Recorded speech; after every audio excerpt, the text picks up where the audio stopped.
Quantas vezes você se perguntou se alguém mentiu para você? Saber se o seu interlocutor é sincero pode ser muito útil em diversas situações da vida, sobretudo quando se trata de tomar decisões. Ou para ver se a pessoa que vamos escolher como colaborador ou empregado ou cuidador está falando a verdade sobre si mesmo. É muito importante saber se o parceiro, um amigo ou um colega de trabalho são sinceros ou estão mentindo.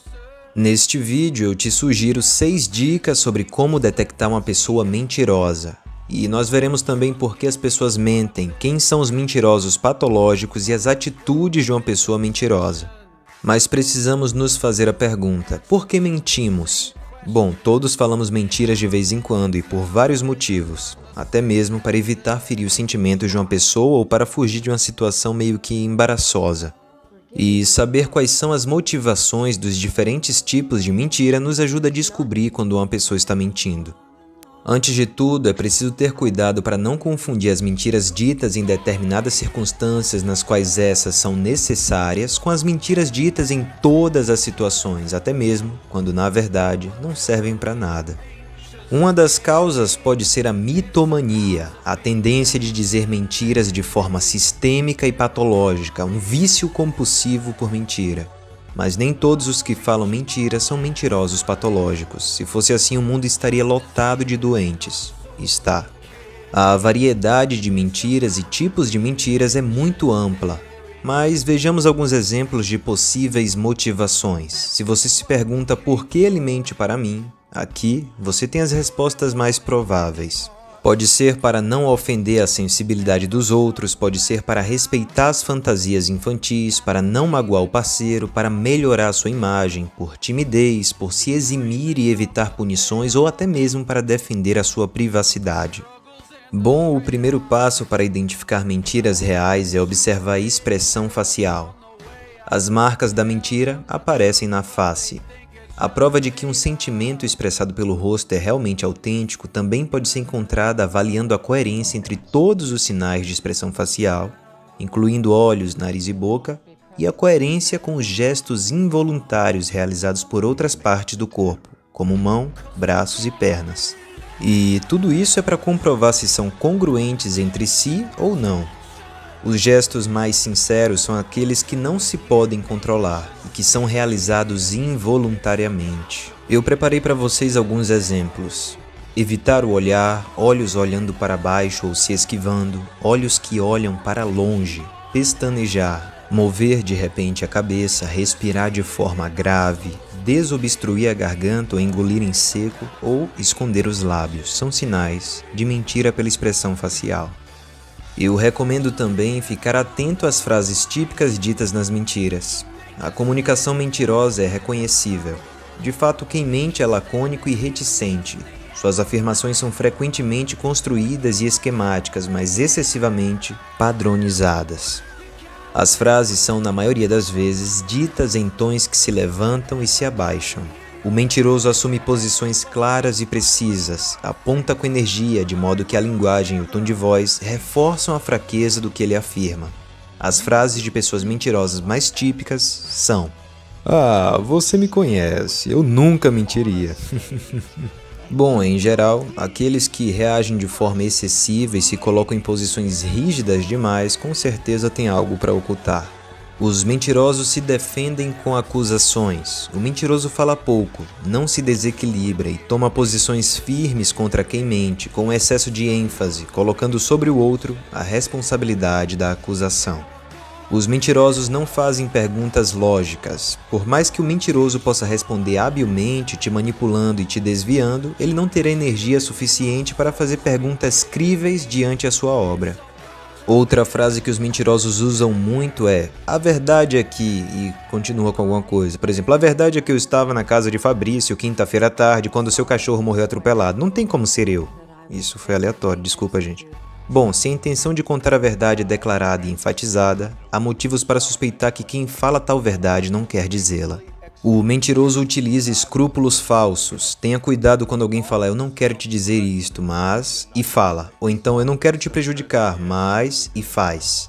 O seu verdadeiro propósito é realmente dizer, mas sem sofrer as consequências. Fazer, mas sem pagar o preço.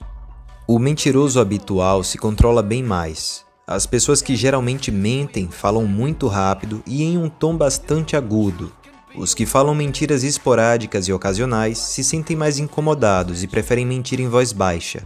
Já o mentiroso não preparado, por outro lado, fala lentamente porque procura as palavras adequadas para o momento. O mentiroso se nega a responder. Em alguns casos pode ser a maneira de evitar responder usando frases como "não creio que eu seja a pessoa mais adequada para responder isso" ou falar isso. O mentiroso apenas repete a pergunta. O silêncio em resposta a alguma pergunta é universalmente percebido como um sinal de mentira. Assim, para evitar essas suposições, o mentiroso repete a pergunta para ganhar tempo para pensar na mentira. Por exemplo, "Você saiu ontem à noite?" Aí a pessoa responde, "Se eu saí ontem à noite?" Você saiu ontem à noite? Ontem à noite? E aí, pensa na mentira e devolve com a mentira. O mentiroso faz afirmações sem resposta. A psicologia subjacente a esse comportamento é a mesma que a anterior, evitar silêncios desconfortáveis. Os mentirosos costumam dar respostas muito detalhadas. As pessoas que mentem frequentemente dão respostas ricas em detalhes de duas maneiras, respondendo de forma muito técnica ou muito lenta. Para pegar um mentiroso com a boca na botija, você precisa perguntar com detalhes. O professor Edward Geiselman baseou sua carreira em estudar esses comportamentos mentirosos, sugerindo técnicas para desmascará-los, que vão mais além da observação de seu comportamento durante o interrogatório. Vamos às perguntas para pegar um mentiroso. Primeiro, peça para o mentiroso que te conte a história ao contrário. Comece pelo final e leve-a em uma viagem emocionante para descobrir possíveis contradições. Peça para ser o mais completo, exaustivo e detalhado possível, porque isto aumenta a carga cognitiva que empurrará a pessoa ao limite, resultando em descobrir uma mentira em segundos. Segunda técnica, comece com uma pergunta aberta e entre em detalhes. Fazer perguntas abertas e genéricas que a princípio não impliquem em um sim ou não claro como resposta e logo pressione com perguntas um pouco mais específicas, mas sempre com o fim de fazê-lo falar tanto quanto possível. E terceira técnica, não interrompa o discurso dele. Deixe ele falar e concentre-se apenas em suas pausas silenciosas para incentivá-lo a seguir em frente. Você precisa aprender a reconhecer pessoas mentirosas patológicas. Mentir significa alterar a verdade, afirmar o falso com plena consciência e com a intenção de enganar. Mentir é um comportamento de todos e por diferentes razões, mas às vezes a mentira também pode indicar um tipo de patologia, um tipo de transtorno mental. As pessoas que mentem patologicamente se reconhecem a si mesmas em seu íntimo. Na realidade, não podem ser reconhecidas no mundo virtual, por exemplo, mediante da troca de mensagens, ou seja, só pessoalmente para você reconhecer uma pessoa mentirosa patológica. Mas já te adianto que são pessoas que mentem sobre tudo, não apenas sobre coisas relacionadas com as relações. Mentem sobre coisas de sua família, inventam doenças graves ou mortes de parentes, histórias de ações que fizeram merecedoras de grandes elogios, outras identidades, outros estados civis, etc. O mentiroso patológico é manipulador, egocêntrico, narcisista e nada empático, com respeito à dimensão psicológica de outras pessoas. Ele é um roteirista de história nos confins da realidade. E também é muito importante para fisgar um mentiroso conhecer seus antecedentes. Uma pessoa mentirosa pode mudar? Bom, como qualquer outro comportamento que oferece comodidade e escape do estresse, a mentira pode gerar vício, tanto quanto a droga, o álcool e o cigarro. E portanto é um comportamento muito difícil de erradicar. Como no caso da dependência química, se não existe uma aliança forte por parte da pessoa e, sobretudo, uma forte motivação para deixar de consumir drogas, é muito difícil chegar a resultados realmente positivos. Para complicar ainda mais a situação, pode-se adicionar que frequentemente o quadro da mentira patológica está acompanhado. Ou seja, em poucas palavras, é a ponta do iceberg de um transtorno de personalidade muito mais amplo e penetrante. E, em geral, é o transtorno de personalidade narcisista. Mas fique em paz, em qualquer caso, nada é irresolvível. E o conselho é, uma vez reconhecido o problema, se dirigir a um profissional qualificado que saiba escutar tanto as verdades do mentiroso como as daqueles com quem o mentiroso está convivendo. Deixe o seu like, se inscreva no canal e comenta aqui embaixo o que você achou desse vídeo. Até breve, meu irmão. Até breve, minha irmã.